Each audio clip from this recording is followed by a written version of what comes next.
My name is Tibor Gonda, Gonda. I was born in September 20th, 1929, in Hungary, Debrecen. This is the second largest city in Hungary. And I think I was about the age of 3, then we moved to Budapest, and I stayed there until I left Hungary. When you were living in Budapest, how were you growing up? Were you with a family, extended family? Were you part of a larger Jewish community?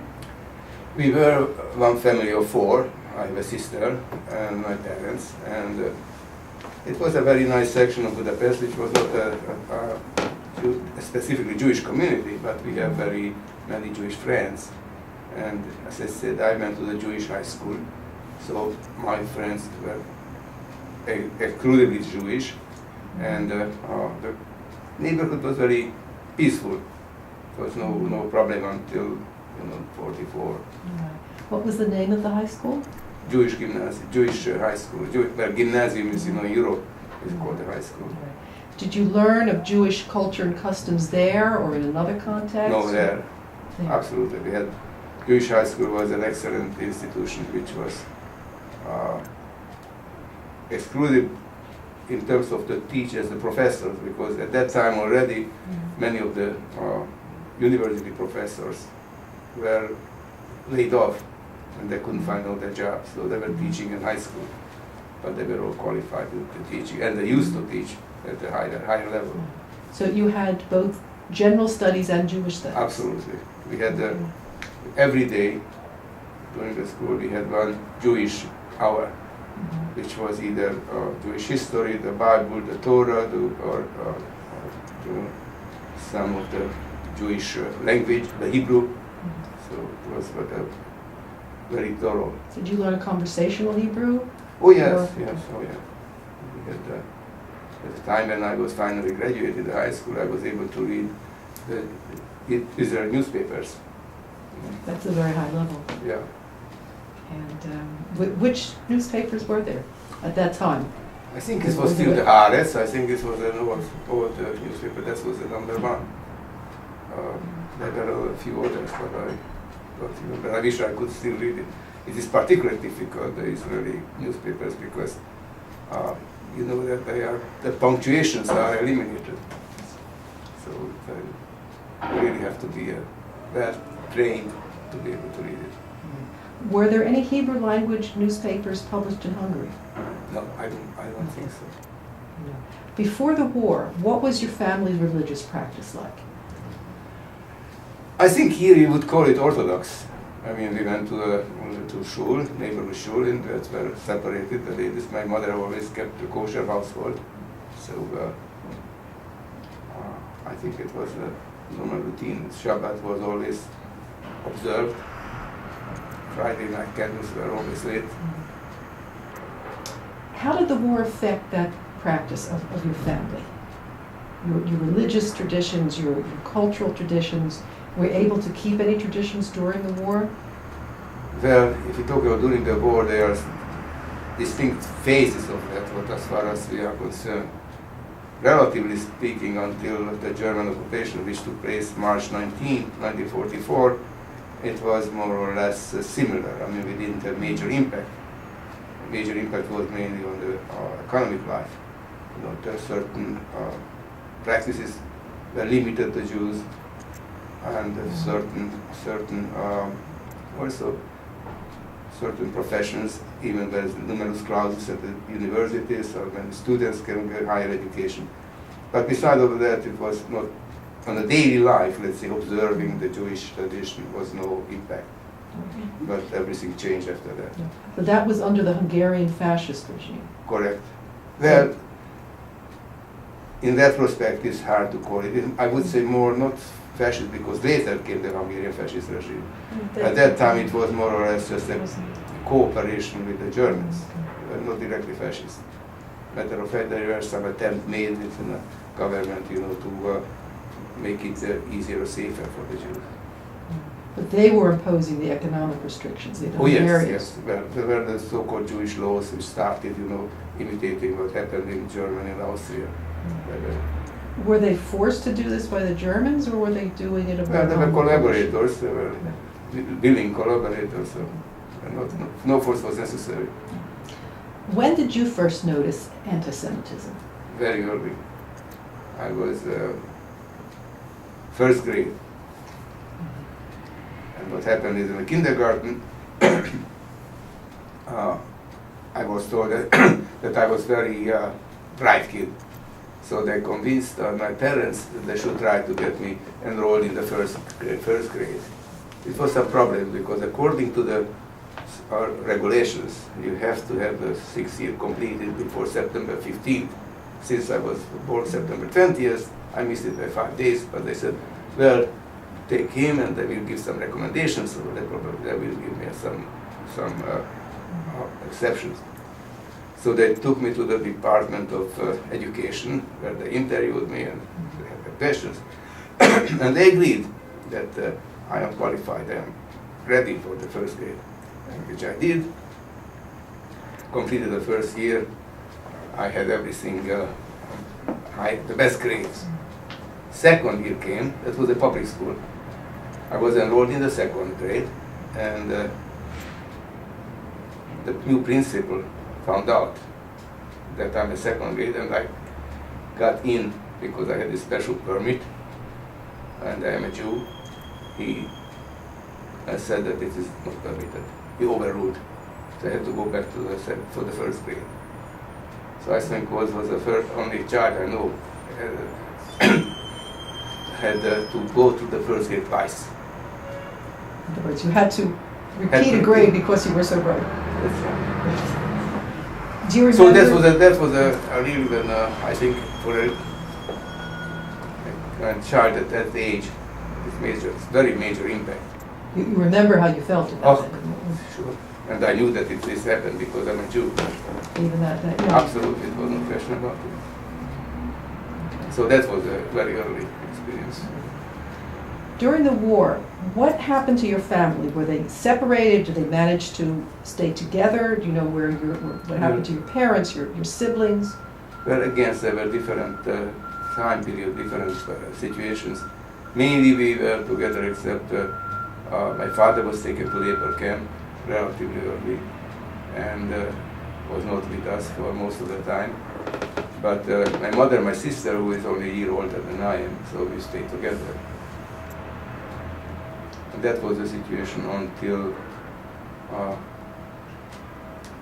sometimes in end of May or June, they established these Jewish houses, which means that they designated a few buildings, not quite a large number of buildings in Budapest as a Jewish house, which was marked by a huge Jewish star, and that every Jew who was living in a non-Jewish building had to move in. So they were very congested, they were crammed in. In average, 1 room per family, sometimes more. And that was a big change in the family situation. You had to live at home, had to live everything, you had to be crammed into an apartment, which sometimes were the other Jews, but there's some strangers. So you have to move. You move to a designated house, Jewish house. Yes. Mm-hmm. And you live there with other families, or? Yeah, that was a house. I think the normal apartment, which probably before that lived a family of 4. Mm-hmm. Were crammed in maybe 15 or 10 or 12 people. Sure. And do you know what happened to your previous apartment? Who lived there? They were, even whoever wanted it, I think they were the Nazi party members always, they found it. And they got hold of everything, whatever. Usually when you had to move, you had no way of moving your furniture or whatever the content of your apartment was. You moved with a little luggage. Yes, could you just tell us the story? What happened next when you moved to designated house? What happened then? That was the situation until the big break in the Hungarian government when the Hungarian Nazi Party took over, which was October 15th, and that's a collaborating government was chased out of the office. And the Nazi government, which was the Hungarian fascist government, I would say, which took over. That was only It was October of 44? October 44, October 15th of 44. The only thing I have to tell, because it's a very very important piece of information, that during that time, I mean, since the German occupation and while this Hungarian Nazi party took over the power, the Jews were deported from all over the country except Budapest. Okay. The rest of the country was already in concentration camp. In concentration, sure. They moved very systematically from town to town, from village to village, and the rest of the country was what they called it, the Juden-free. Right? Yeah. So Budapest was representing a relatively large number of Jewish population, so it would give them some strategical difficulties what they were not ready to solve. Plus, the Hungarian government, which was collaborating, but they had many friends about the Hungarian Jews in Budapest, so they've been able to delay it. But after October 15th, that was over. So this new Nazi government first action was determination to get rid of the Jews in Budapest.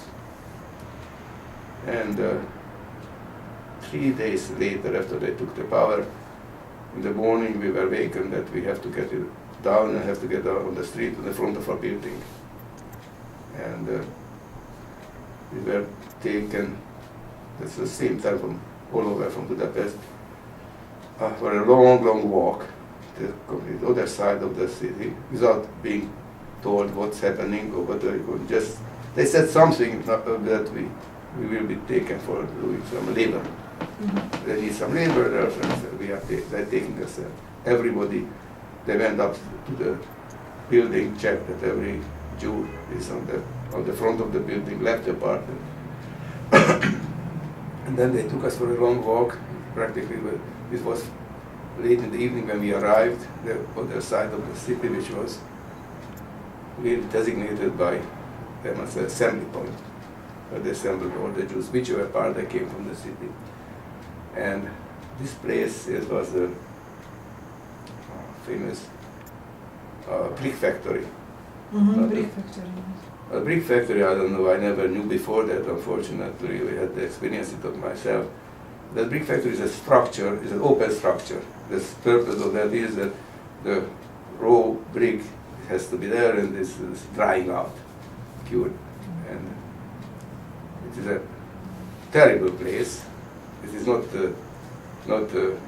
designed for or not proper for any human occupation. So as I said, it was open structure, and it was already at that time October toward the end. Sometimes it could be very cold, and we were just let it go. I mean, once we were in this area, they said okay. Didn't say anything more, but it was dark, late in the evening. We were exhausted. It was a very long walk, and we waiting for what's going, hoping that we are going to be somehow managed to save or get some labor camp, which is not too far, or whatever we have to do. And then we were there, spent there for a day or two, and that was the conditions were terrible. One of the most dramatic things and traumatic things which I never forget, I was at that age of 15 years old, and it was lady had to go to the bathroom. Now this place had no facilities, so if you had to get out, you had to go somewhere where you had some resemblance of privacy. But it was so tightly packed that you had in the dark. So the lady went there and she came back and she couldn't find the place where she was. And she was roaming around and screaming, and she became mad right there. So then finally the fascists took her away. So this situation lasted, and slowly they emptied it out by starting this movement towards the west without telling where they're taking them. Separated the women and men. The issue was that somebody who has a protection can stay, because there probably will be some different arrangement. And that's how I found out about Wallenberg. Well, I knew about the person because I had a Schutzpass, but he didn't know in person. So one day, about I think it was the third day, we spent at the brick factory. Wallenberg showed up, and that was the invitation by the Nazi organizers, that he has the responsibility to check every single Schutzpass and determine which is valid and which is false. That he will tell which Yes. is valid and which. And how do you had a Schutzpass? You had it? The Schutzpass we had it, yeah, because we had it, as I said, we had it from the underground, from the Zionist underground. I had a cousin who was very active in the Zionist underground. Okay, because Yeah. okay. But it had nothing to do with the official Schutzpass, so it was a forged one? It was a that forged your friends? Yes, so because my cousin got it for us. Cousin- But it was relatively, if you have connections with the Zionists or with the Jewish organization. So like, it was an underground Zionist oh yeah, because they movement. fabricated it 24 hours a day. I mean, it was a Okay. big major operation. Mm-hmm.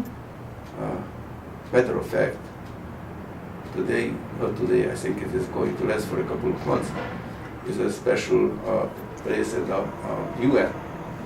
They have a replica of this building. This was a very famous building in Hungary, in Budapest, which was originally by the Swiss delegate. And they The opened glass it up. house? The glass house. Oh, you know Yes. about it, yeah. Mhm. So the glass house has been a description now in the UN And- until March. Yeah. So that was in the basement of the glass house. Where they forged the The Schutzpass. factory really. Mhm.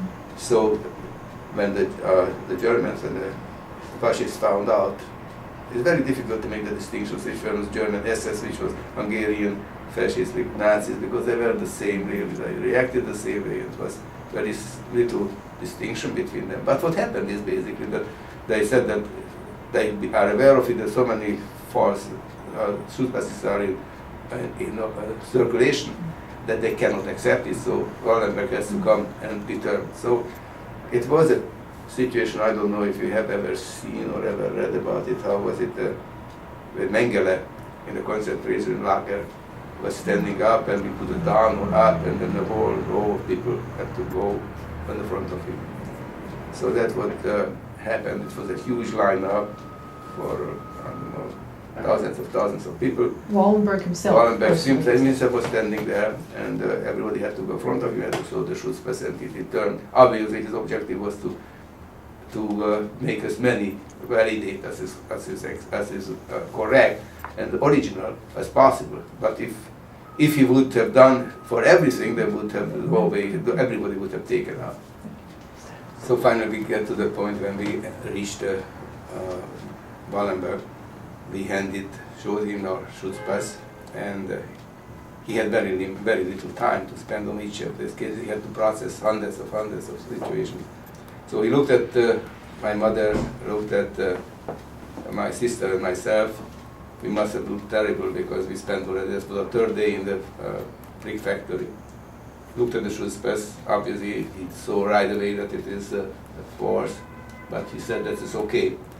At that moment, we were removed from the line, or we went to the place where they collected all the people who had Wallenberg approved the Schutzpass, and we were at that time like becoming finally human beings again. We were treated like human beings. We were moved into a bus, and the bus took us back to the city. And the city of Wallenberg already organized it. At that time there were these safe houses available in the city, and we got to the city and we got assigned to in one of the safe houses, one room, and we moved in. Well, we had nothing to move, but we just tried to occupy.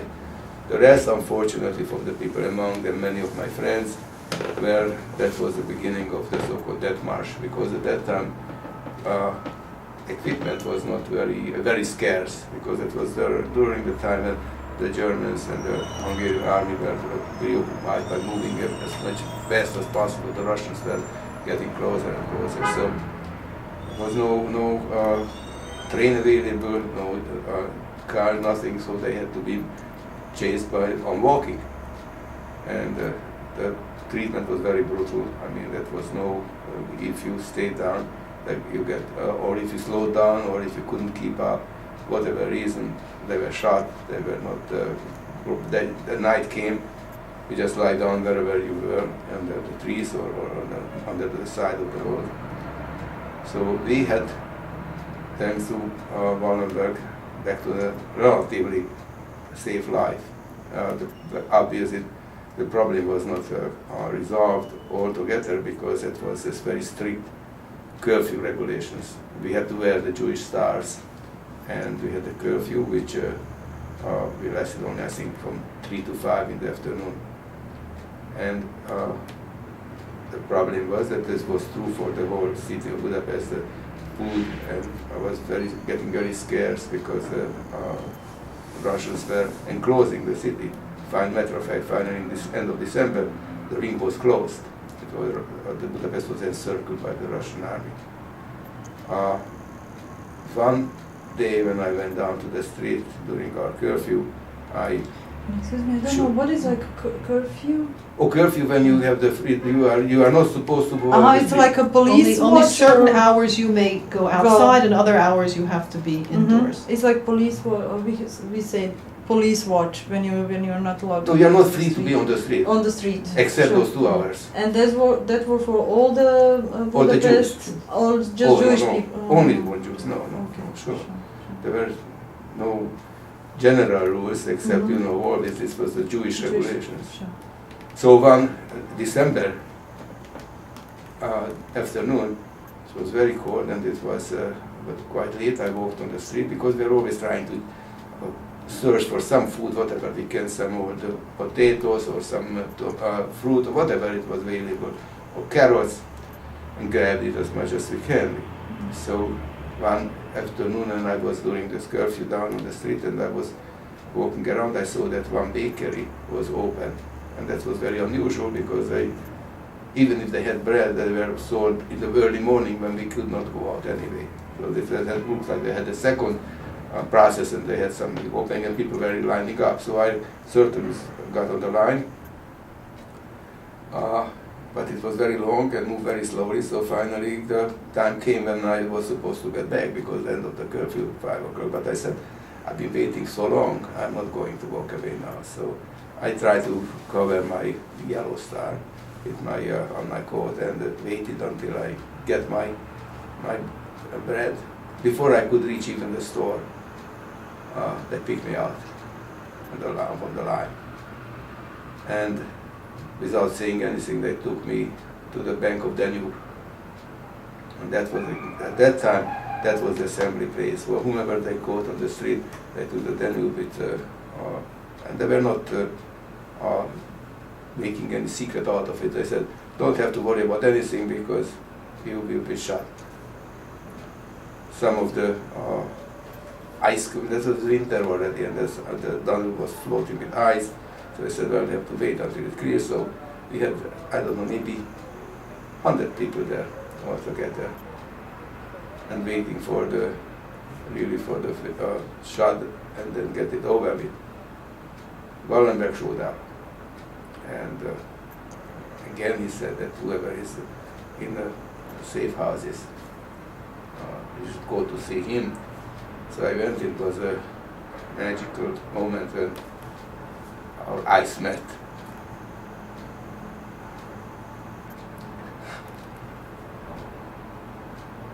So we had arranged it.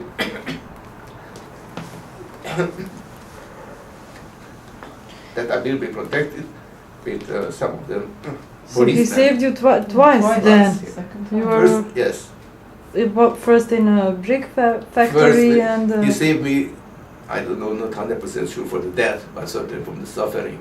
Sure. And large probability from the life too. But the second time definitely it was alive.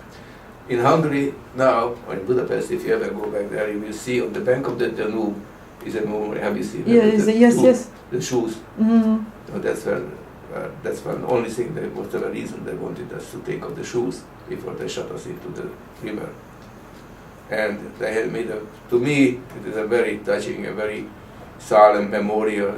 It has a prescription, I think, in Hungarian, English, and Hebrew.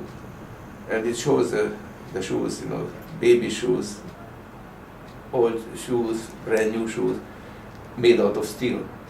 And it is mounted on the wall of the Danube bank. So unfortunately, nobody knows how many people were killed that way, but there were many, many. That was going on quite a long time until finally January 18th, the Russian took over the whole city, 1945. You know when they built this memorial? A couple years ago. It's not. It's just a sculpture.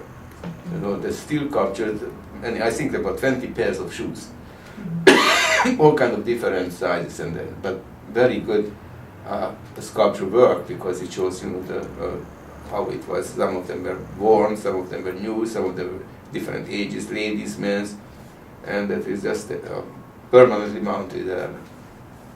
Is there an inscription Yes, on the memorial? And do you remember what it says? Well, it just says that many Jews were shot the Danube by the Nazis. The memorial identifies the victims as Jews. Oh yes, the only Jews. No, there was no. Unfortunately, that was a privilege to be a Jew to be shot in the Danube there.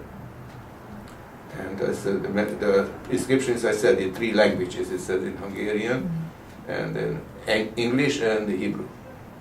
Because, you know, some of the inscriptions on memorials in the former Soviet Union don't recognize the victims as Jews. That's right. That's right. This one recognizes them as absolutely. Jews. Yes. So, And how was the? You were at the safe house. yes. So how was the safe house? What was your like normal day there? You would go out in search when you were allowed to go out, I guess. How many people were there? I would say that were apartment buildings. The nice part of the city. You know, that was basically the Jewish sections of the city, which was very nice. And the apartments were really occupied by at least as many families as many rooms are there. I mean, it was a 3-room apartment. There at least 3 families were there. Obviously, we are not. We had just a old little mattress. We didn't have any equipment. There was not even room for regular furniture.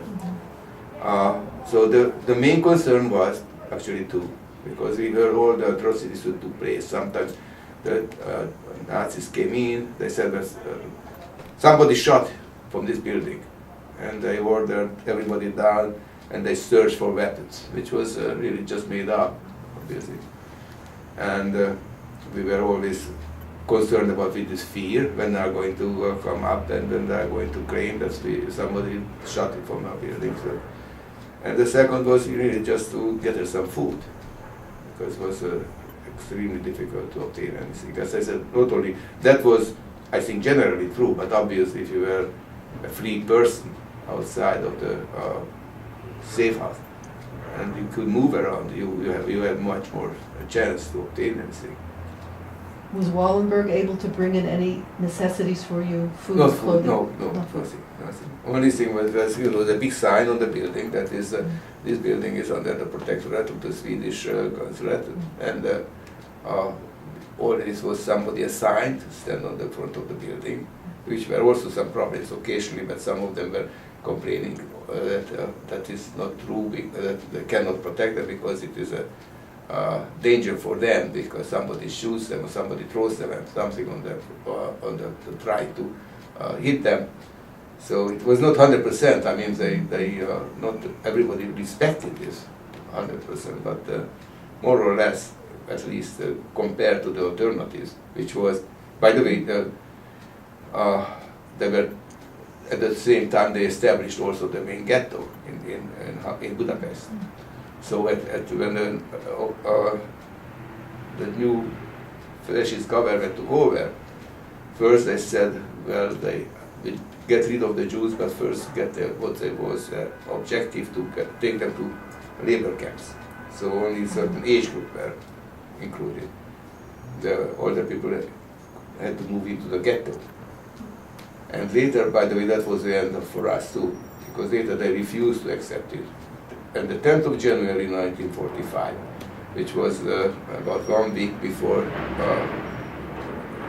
Budapest was freed by the Russians, they ignored the safe house and they took us into the ghetto. So it lasted until January 10th. all of the safe houses or just? No. It's well, it was not a as program which was scheduled for one day. They started, and they were progressing. Most of before January 18, the situation in ghetto was undescribable because it was just no room available. So we just had to go in and find something. So we found a basement with a dirt floor, dark, but we had no choice. Food was provided once a day, hot soup by the Jewish community. The problem with that was that the Russians was constantly shooting and put some cannons into the whole city. So you couldn't go out, you couldn't walk because you were always taking your life into danger. So even if it was at least one less a day, some food available, you couldn't take much advantage of it.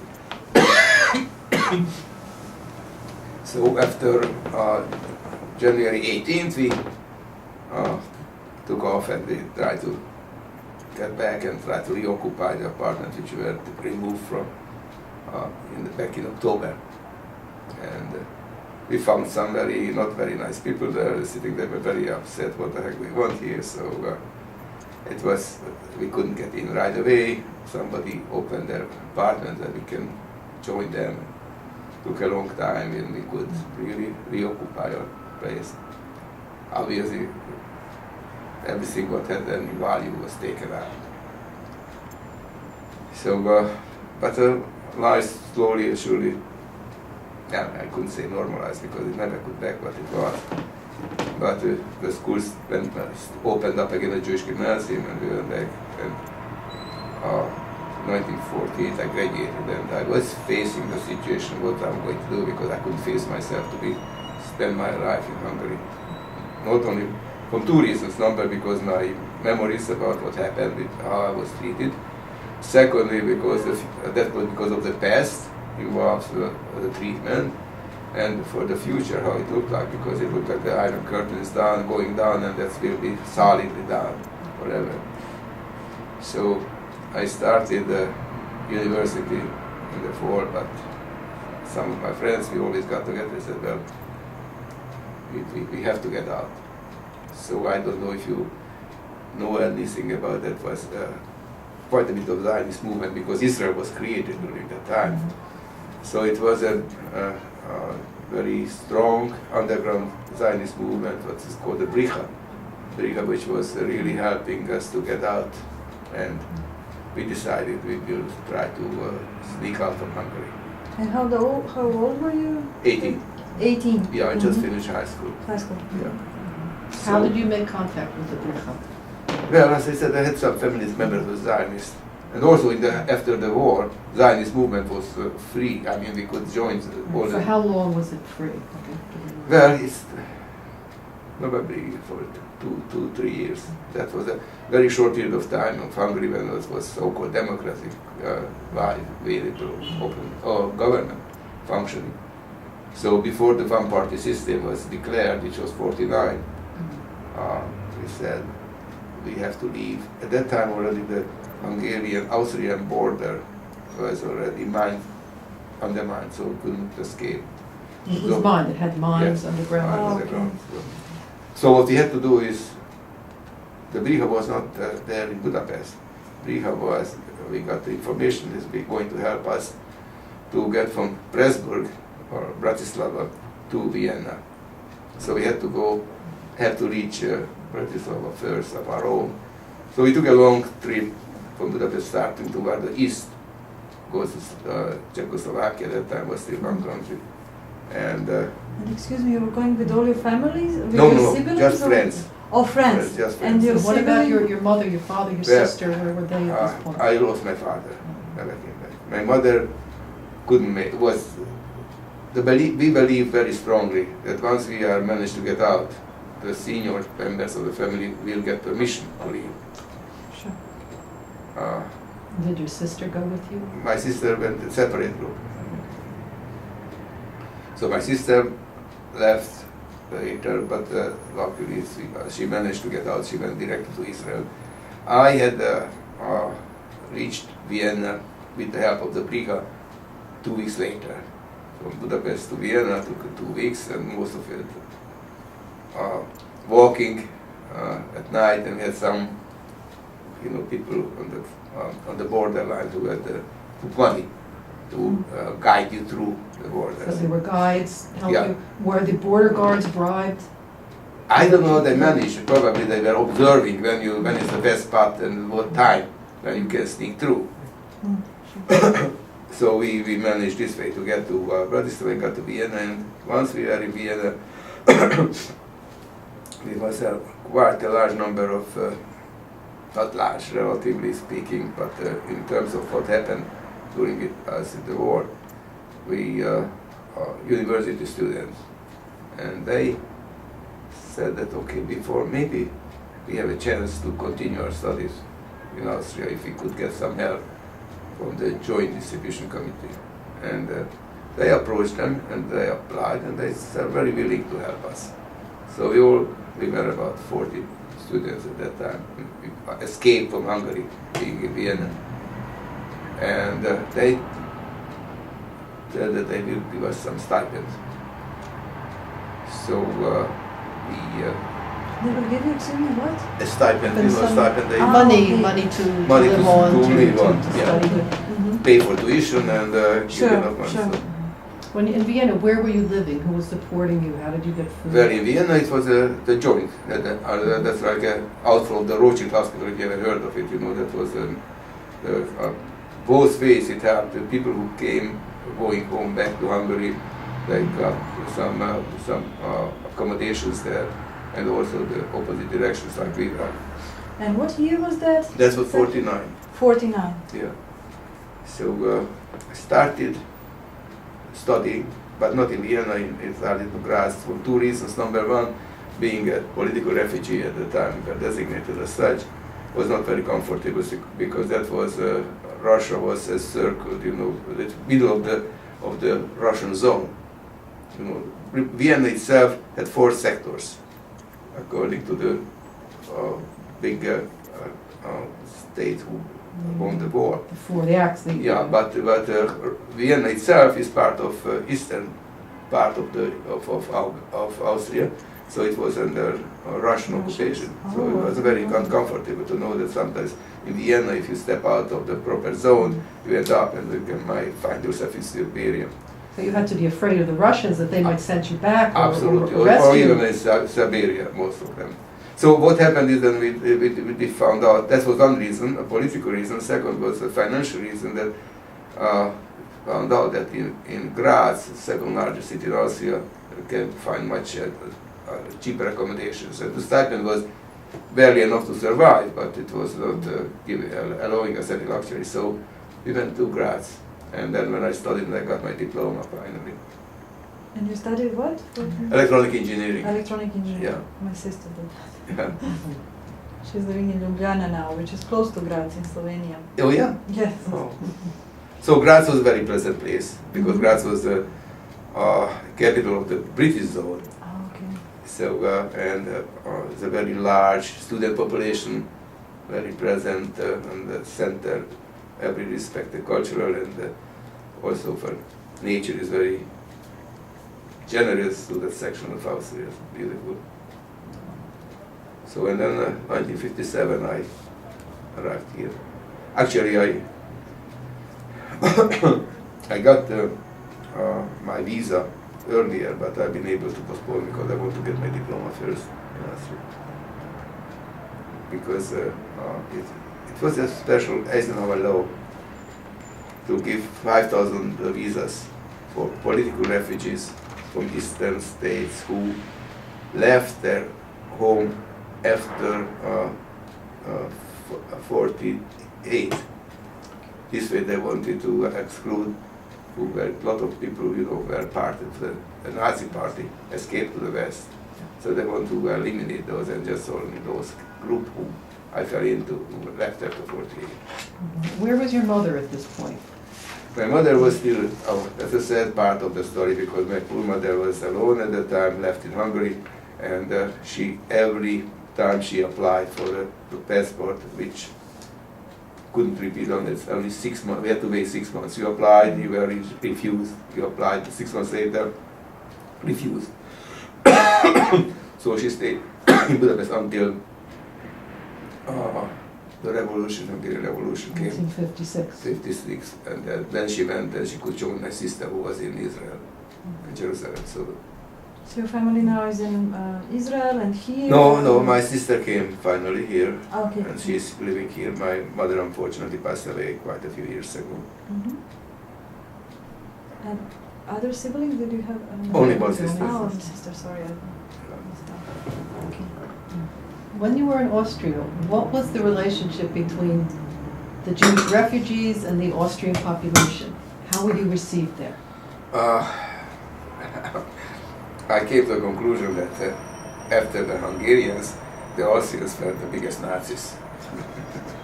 I had one friend, very good friend, who, Austrian Christian, who was a colleague from our university, who felt very much like me because his father was a Social Democratic Party member and was taken and executed in Dachau.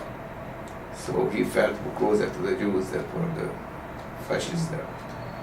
The rest we had at that time a lot of students from Scandinavian states, that were very friendly, Norwegian and Swedish students.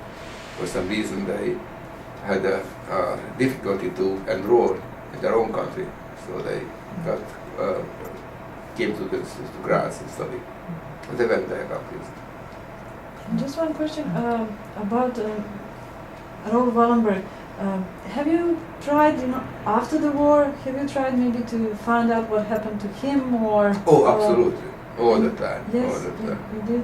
I'm always familiar with every piece of information which came through. Mm-hmm. So you knew back then that he was captured by Russians and? Oh, absolutely. We knew that at the time the ghetto was free. January 18th, the Russian invited him for a meeting, and that was the last thing he was seen. The problem was that the Russians were convinced that he is an American spy, because the Russian mentality was incapable to accept the fact that he is a person who has nothing else, who does all this work from humanitarian purpose only. And he gets money from the United States of America, but it's not for spying, but for his to carry out his actions. Russia would were convinced always that he's a spy. And what happened is very shameful because it never really cleared. I don't know. We have one member who was actually my contemporary, Lantos, I don't know who is a representative. Yes, senator. Yeah, who is the same age, and we went through the same thing in Budapest. I don't know if you, his wife was saved by Wallenberg. Yes, he was also. He's one of our co-founder and honorary member. Yes, and. So he was trying to make some hope that we find out the stories that he put in which has been made into a law, to declare Wallenberg as a U.S. citizen. Yes, People honorary U.S. citizen. Yeah. So they can apply more pressure for the Russian to get information. Sure. We are also now trying to gather 100,000 signatures for 100,000 lives saved by Wallenberg, and then to present that. Well, it's circulated on the internet. Yes, it's on the internet. Yes. We started it with the idea of. A long time ago, quite a few months ago. Yes, we are. It's still ongoing because we started it with the idea of presenting that to Mr. Putin to try to find out what actually happened, because they issued a statement when telling that he died in a prison of heart attack. Right. But nobody actually believes in that, and there were some kind of strange. And Have they ever explained why he should be in a prison? No. In the first place. The Russians don't feel that they're obliged to give any explanation. They did what they felt like, what they wanted to do. Sure. But there were some rumors, particularly after in the 90s when the Russian immigration opened up to Israel. There were some Israeli immigrant to Israel from Russia who claimed that they were in one of the Siberian prison Yes. camp, and they claimed that Wallenberg was there, but never been confirmed. Sure. And Well, if you have so many questions, I'll be happy to add to it. sure, if you have, if there's anything else you want to share with us also on, well, I know that it's a very painful memory of trying actually to remember what happened during the. You cannot forget it, and you will never, I am sure, but bringing it up, you somehow you make to relive it again. So I know, that's why from all the things I've read about survivors was that they actually try to not to think about it, or sure. actually denied every memory on it because it was so painful. So it was much easier to just carry on not thinking about it actually. And But anything what can be done, to memorize the activity what Wallenberg did, it is so unique that it's worth, and it has to be done. sure. Till the memorial, even if I can contribute only a piece of brick for this memorial, it certainly should be done. Sure, definitely. Were there years after the war when you didn't want to think about it or talk about it? And did you feel like Yeah, change? well, my daughter growing up, she was born here already in the States, got about the age of 10, got very, very interested in. Neither I nor my wife could talk about it. So what happened is we found out that she went to the library and she was getting out some books about the Holocaust. Mm-hmm. She was reading it of her own. But it was impossible to talk to and discuss it. Did she ask you questions? Very much so. Yes. And your And wife that, is, and that was, not that I had to declare it, but I had the innermost conviction that I will never set foot in Hungary again. have you? And we had the first reunion, the 30th, that is 1479, and our classmates decided that they want to organize a reunion in Budapest. At that time we were 4 of us here, the States, from the class, and I was very determined not to participate. I don't want to step with them. So were the others, but they were a little bit more inclined. So finally, they convinced me we have to go together, so we will attend the reunion. I said, well, I will participate the most only in the banquet. As soon as the banquet is over, I get out of Hungary. So we spent about 1 day. My little daughter was terribly upset. She was crying that she won't see me again because I go back to Hungary. I mean, she got so not really brave, but what the story she built up on her own was really appealing to her, that it was something which is, I think, the enormous danger of my life. Mm-hmm. The situation didn't work out the way how I thought, because what happened is as a magic, 30 years later you find yourself back in the classroom and you feel again 18 or 17. So you forget about the ambience, you forget about where you are, you forget about for the time being what happened, and you feel like being a very young high school student again, classmates. Is your wife also from Hungary? Yeah, she is. But you met her here, or Yeah. Here? And when you went, it was then 1979, or Yes, 79. And you didn't go back from that. You didn't go back. Oh yes, I did. Oh, you did. So once I survived it, and Hungary also changed. So Mhm. there's all subsequent reunions. I mean, now, as I said, now they are working on it the 60th, and that's it's a question if they will be able to organize it because of the such a sad story. Because always have to, the first reunion was always somewhat depressing because we had to recall all those classmates who did not survive the Holocaust, who were taken away. And that was the first one in 79. Now we have this problem of who has, because of the disease, even as old age, this cannot be with us anymore. And so,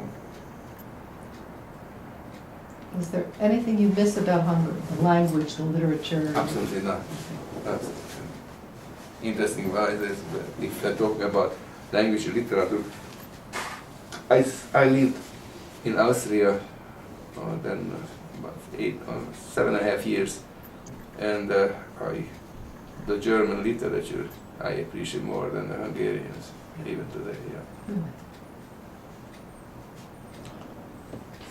Okay, thank you so much for I coming. thank you. I appreciate the opportunity to really give some addition to the memory of Wallenberg.